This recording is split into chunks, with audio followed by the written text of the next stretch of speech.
हमारी बॉडी एक रीढ़ की हड्डी के ऊपर सपोर्टेड होती है। एक जो कमर में हमारी जो हड्डियां चलती हैं, ये 32 हड्डियां होती हैं, एक के ऊपर एक, ईंटों की तरह एक के ऊपर एक रखी रहती हैं। हमारी रीढ़ की हड्डी से जो तार की नस निकल के हमारे पैरों में जाती है, अगर वो बंद हो जाए तो उसके दब जाने की वजह से पैरों में सनसनाहट, झंझनाहट, करंट लगना, सुइयां चुभना, सुनपना होना, ये सब कुछ हो जाता है, जिसको हम शियाटिका कहते हैं। शियाटिका का दर्द जो होता है वो एकदम सडनली होता है और वो जब एक दफा छिड़ जाता है तो वो कंटिन्यूअसली होता रहता है। हम अपनी तार की नसों के लिए अपना विटामिन डी, विटामिन B12 और जो भी और टेस्ट वगैरह होते हैं, न्यूरोलॉजिस्ट को या स्पाइन सर्जन को दिखा के अगर हम दिखाना चाहें तो उसके इलाज करने से बहुत हद तक इसमें आराम आ जाता है। शियाटिका कभी भी हो सकता है, जब भी कभी आपने कोई एब्रप्टली बहुत ज़्यादा तेज एक्सरसाइज करी हो, बहुत ज़्यादा प्रेशर से आप झुक गए, या कोई बॉडी में ट्विस्ट आ गया, या कोई टर्न हो गया, या कोई एक्सीडेंट हो गया, ये शियाटिका कभी भी किसी को भी हो सकता है।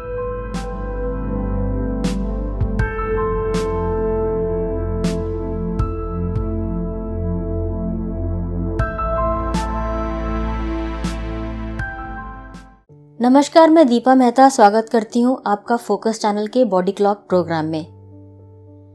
हमारे शरीर में नसों का एक जाल है। बहुत सारी नसें हैं, मोटी, पतली, बहुत पतली, और ये बारीक से बारीक नसें भी हमारे शरीर में बहुत अहम रोल अदा करती हैं। ये बारीक से बारीक नस में भी अगर कभी कोई तकलीफ हो जाए तो बहुत बड़ी समस्या हो सकती है। बारीक से बारीक नस भी हमें बहुत बड़ी समस्या से रूबरू करवा सकती है। ये जो पतली पतली नसें होती हैं, इनका हमारे शरीर में बहुत अलग अलग तरह का काम होता है। अगर इन नसों में किसी भी वजह से खून का दौरा रुक जाए तो ये बारीक नसें हमारे को बहुत नुकसान पहुंचा सकती हैं, बहुत पीड़ा दे सकती हैं, बहुत तकलीफ से गुजर सकते हैं। कई दफ़ा हमें ऑपरेशन तक की नौबत आ सकती है। इन्हीं सब समस्याओं पर आज हम बात करेंगे डॉक्टर राजीव पारिक से, जो कि नसों की होने वाली बीमारियों के जानकार हैं। ये बताएंगे कि किस तरह की नसें होती हैं और किस तरह की नसों में होने वाली समस्या हमको परेशान कर सकती है। मिलते हैं डॉक्टर राजीव पारिक से, जो मेदांता हॉस्पिटल में कार्यरत हैं।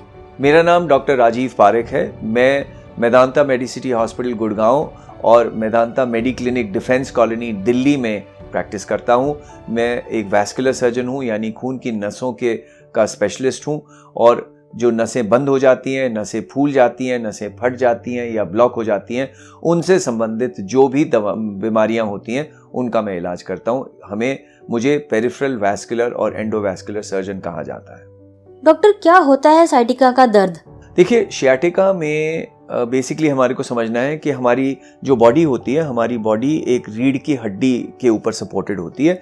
एक जो कमर में हमारी जो हड्डियां चलती हैं, ये 32 हड्डियां होती हैं, एक के ऊपर एक, ईंटों की तरह एक के ऊपर एक रखी रहती हैं। और इन हड्डियों के बीच में से तार की नसें, जो नर्व्स होती हैं, जो दिमाग से आती हैं, वो हमारी सारी बॉडी में फैलती हैं। वो जगह जगह पे निकलती हैं। गर्दन के हड्डियों के बीच में से तार की नसें निकल के हमारे हाथों में आ जाती हैं। अगर हाथों में वो रीढ़ की हड्डी अगर गर्दन में दब जाए तो उसको सर्वाइकल स्पॉन्डिलाइटिस कहते हैं, जिससे हाथों में सनसनाहट, झंझनाहट, करंट लगना, सुइयां चुभना, सुनपना होना, ये सब कुछ शुरू हो जाता है।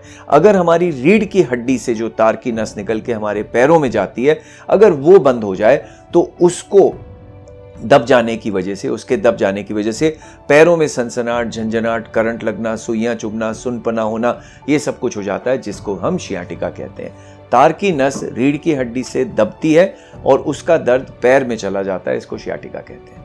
अच्छा डॉक्टर, अगर किसी को साइटिका का दर्द है तो वो कैसे पहचानेगा कि ये साइटिका का ही दर्द है या कोई और समस्या है?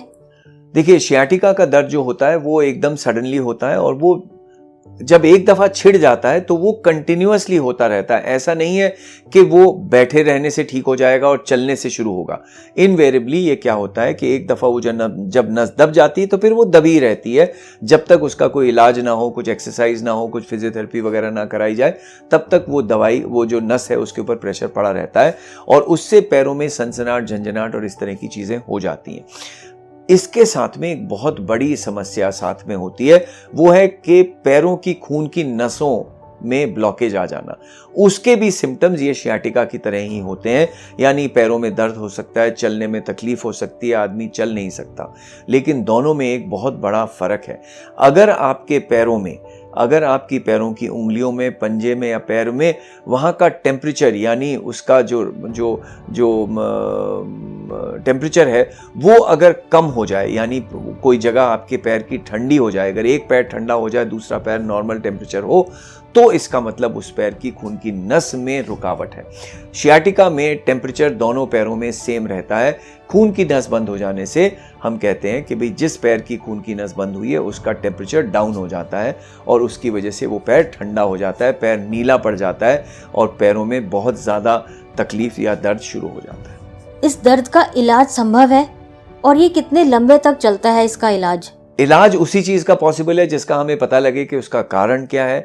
अगर रीढ़ की हड्डी दबने से हमारी नस दब रही है, नॉर्मली हम कई दफ़ा कहते हैं कि रीढ़ की हड्डी दबने के कई कारण होते हैं। ऑफ कोर्स कोई इंजरी हो सकती है, कोई चोट हो सकती है, कभी आपने एबनॉर्मल पोस्चर, एकदम सडनली आपने बेंड किया, उसकी वजह से आपको शियाटिका हो सकता है, यानी नस दब सकती है। विटामिन डी की कमी होने की वजह से भी ये चीज़ बहुत कॉमनली हो जाती है।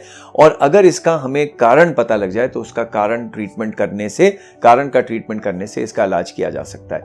अगर खून की नस बंद है तो उसका डायग्नोसिस होने के लिए हमें एक आर्टीरियल डॉपलर, जैसे मैंने बताया था, कलर डॉपलर एग्जामिनेशन जो होता है, अल्ट्रासाउंड एग्जामिनेशन पैर की नसों का, वो करने से ही पता लगता है कि ये खून की नस बंद होने की वजह से दर्द हो रहा है, तार की नस यानी नर्व डैमेज या नर्व को प्रेशर पड़ने की वजह से नहीं हो रहा।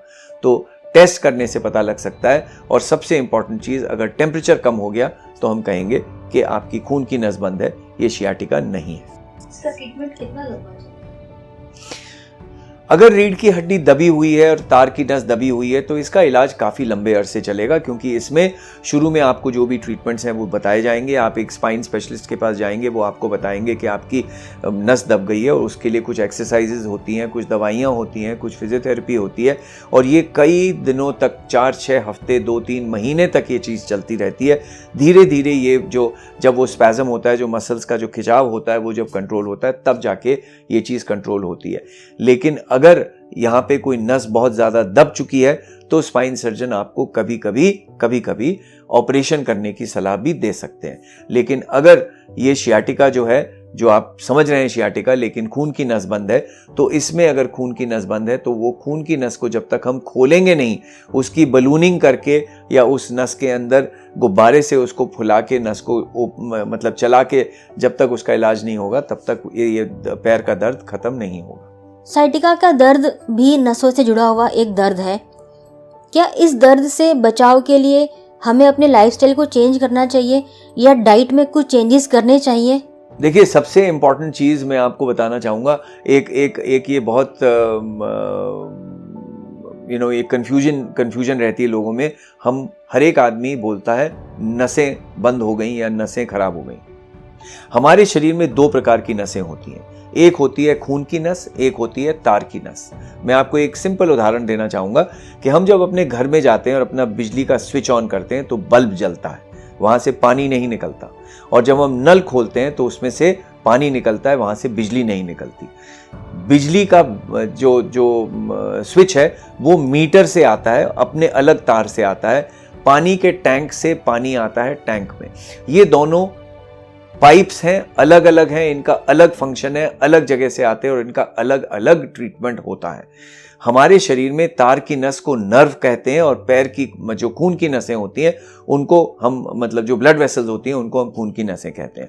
तो अगर हम अपनी तार की नसों के लिए अपना विटामिन डी, विटामिन B12 और जो भी और टेस्ट वगैरह होते हैं, न्यूरोलॉजिस्ट को या स्पाइन सर्जन को दिखा के अगर हम दिखाना चाहें तो उसके इलाज करने से बहुत हद तक इसमें आराम आ जाता है। अगर खून की नस जो हमारी ब्लड वेसल्स है, जो हार्ट से निकल के हमारी बॉडी में सप्लाई करती हैं, अगर ये नसें बंद हो जाएं तो इनका डॉपलर एग्जामिनेशन करके नसों को पता करना पड़ता है कि कौन सी नस कहां से कहां तक कितनी बंद है, और उस नस को खोलने के लिए बलूनिंग करनी पड़ती है। नस को खोल के बलूनिंग करके उसमें स्टेंट वगैरह भी डालना पड़ सकता है, तब जाके वो सर्कुलेशन चलता है, तब उससे इलाज इसका पूरा होता है। क्या कभी इसमें भी ऑपरेशन की जरूरत पड़ती है डॉक्टर? अगर तार की नस रीढ़ की हड्डी से इतनी ज्यादा दब चुकी है कि आपके पैरों में वीकनेस आनी शुरू हो गई है, यानी कमजोरी आनी शुरू हो गई है और आप चल नहीं पा रहे हैं या पैरों में सिवियर पेन हो रहा है जो कि ठीक नहीं हो रहा, तो ऐसी सिचुएशंस में एमआरआई स्कैन करने के बाद में आपके जो स्पाइन सर्जन है, स्पाइन स्पेशलिस्ट जो हैं, वो इस नस को प्रेशर हटाने के लिए ऑपरेशन करने की सलाह दे सकते हैं। नसों से जुड़ी हुई तकलीफ या साइटिका का दर्द किसी खास उम्र में होता है या किसी भी एज में हो सकता है? शियाटिका कभी भी हो सकता है, जब भी कभी आपने कोई अब्रप्टली बहुत ज़्यादा तेज एक्सरसाइज करी हो, बहुत ज़्यादा प्रेशर से आप झुक गए या कोई बॉडी में ट्विस्ट आ गया या कोई टर्न हो गया या कोई एक्सीडेंट हो गया, ये शियाटिका कभी भी किसी को भी हो सकता है। और उम्र के साथ साथ ऑब्वियसली इसके चांसेस बढ़ जाते हैं। जो लोग बहुत ज़्यादा ज़मीन पे बैठते हैं, ज़्यादा लोग जो झुक के काम करते हैं, पैर नीचे लटका के बैठे रहते हैं, उन लोगों को शियाटिका की प्रॉब्लम ज़्यादा होती है। जो लोग एक्टिव रहते हैं, जिनका वेट ज़्यादा नहीं होता, जो पूरी एक्सरसाइज वगैरह करते हैं, उनको शियाटिका के चांसेस बहुत कम होते हैं। शरीर से संबंधित सारी बीमारियों के बारे में फोकस चैनल पे ज़रूर आप देखते रहिए और इसमें बॉडी क्लॉक नाम का जो प्रोग्राम है उसको अगर देखते रहेंगे तो उससे आपको शरीर से संबंधित बहुत सारी जानकारी मिलती रहेगी। डिफरेंट डॉक्टर्स से डिफरेंट बीमारियों के बारे में आपको टाइम टू टाइम पूरी जानकारी मिलेगी जो आप डेफिनेटली अपनी दिनचर्या में यूज़ कर पाएंगे। Thank you.